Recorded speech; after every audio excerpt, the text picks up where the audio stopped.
Pemirsa, dengan bergabung menjadi anggota BRICS, Indonesia berkesempatan untuk terlibat dalam kerjasama antara negara-negara anggota lainnya, serta mengurangi ketergantungan kepada negara-negara barat untuk kemitraan ekonomi.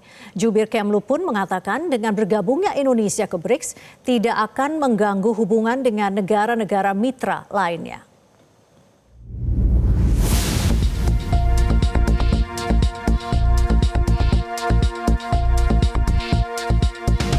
Pemerintah Brazil mengumumkan Indonesia resmi menjadi anggota BRICS.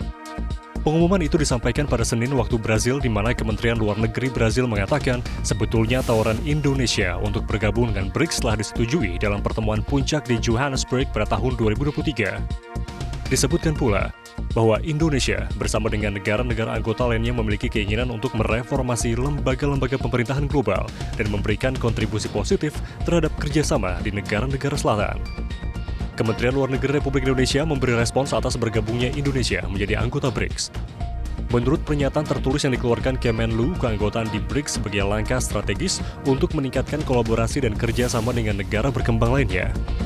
Selain itu, Indonesia siap berpartisipasi secara konstruktif dalam berbagai inisiatif BRICS demi kepentingan masyarakat global. Juru bicara Kementerian Luar Negeri, Roliansyah Sumirat mengatakan, bergabungnya Indonesia menjadi anggota BRICS tidak akan mengganggu hubungan dengan negara mitra lainnya. Bagi Indonesia, selama itu memberikan manfaat yang besar untuk kepentingan nasional, Indonesia akan turut serta aktif. Keterlibatan kita ini tidak akan mengganggu hubungan dengan mitra negara lain mana. Karena kita meyakini bahwa organisasi-organisasi yang ada saat ini, terutama baik itu terkait dengan kerjasama ekonomi ataupun kerjasama di bidang-bidang aspek lainnya, itu tentu memiliki platform, memiliki pemikiran bahwa ingin mencoba untuk bekerja sama untuk sesuatu benefit yang dirasakan oleh seluruh negara anggota.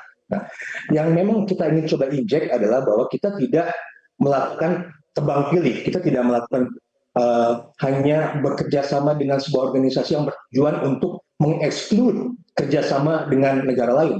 Bagi kita, selama itu memberikan kepentingan, memberikan manfaat yang besar bagi kepentingan nasional, kita akan turut aktif mencoba untuk engage, bahkan mencoba terlibat secara aktif dengan forum-forum tersebut.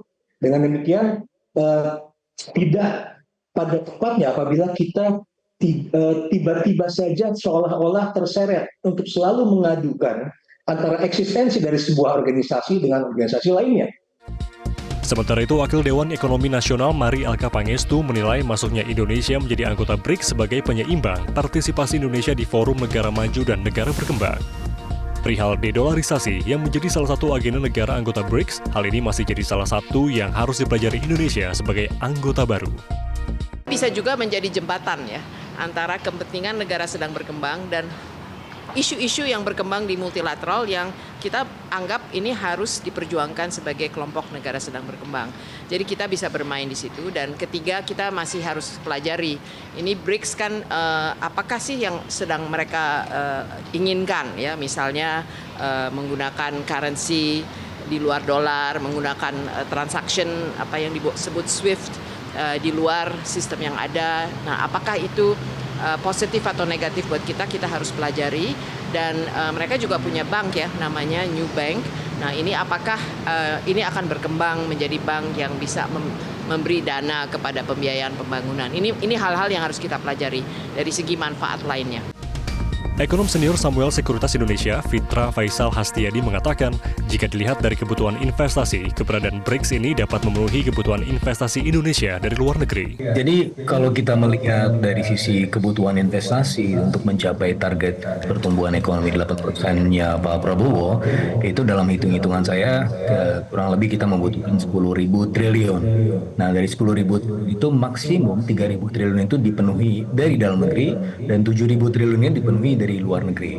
Dan oleh karenanya keberadaan BRICS ini untuk kemudian memenuhi kebutuhan investasi itu untuk yang multisektor di sektor ICT, energy, housing, transportasi, dan juga water sanitation, ini kita membutuhkan pendanaan eksternal yang lumayan signifikan. Dan oleh karenanya keberadaan BRICS di sini saya rasa merupakan salah satu cara untuk kemudian menggali sumber-sumber pendanaan baru.